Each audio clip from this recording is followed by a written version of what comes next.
الحمد لله وكفى وسلام على عباده الذين اصطفى أما بعد. قال الله تعالى في القرآن المجيد والفرقان الحميد: أعوذ بالله من الشيطان الرجيم. بسم الله الرحمن الرحيم.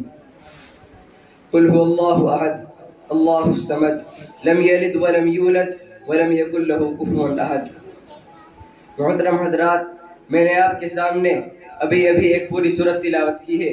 اس کا ترجمہ یہ ہے: اے نبی کہہ دو کہ اللہ ایک ہے، اللہ بے نیاز ہے، وہ نہ کسی کا باپ ہے اور نہ کسی کا بیٹا، اور کوئی اس کا ہمسر نہیں.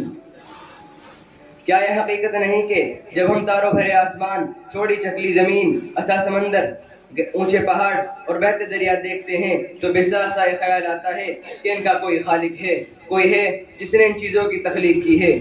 پھر ہم ایک قدم اور آگے بڑھاتے ہیں اور سوچتے ہیں، رات آتی ہے، دن رخصت ہو جاتا ہے، صبح ہوتی ہے، شام ہوتی ہے، کائنات کا نظام بدھنٹی کے اصولوں کے مطابق چل رہا ہے، کہیں سے کوئی خرابی نہیں.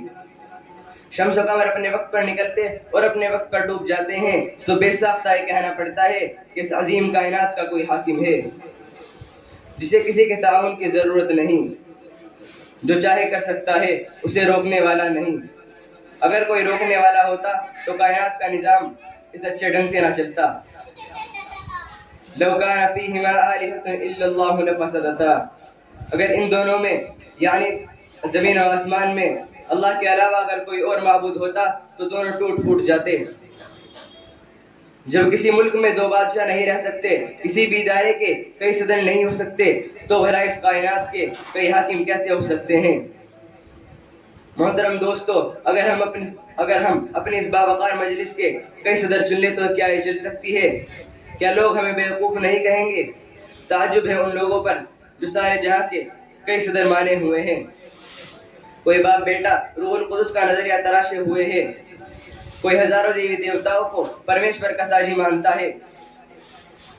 مگر بڑے افسوس کی بات تو یہ ہے کہ لوگ انہیں بیوقوف کہتے ہوئے ہچکچاتے ہیں. بس انہی چند باتوں پہ میں اپنی تقریر ختم کرتا ہوں.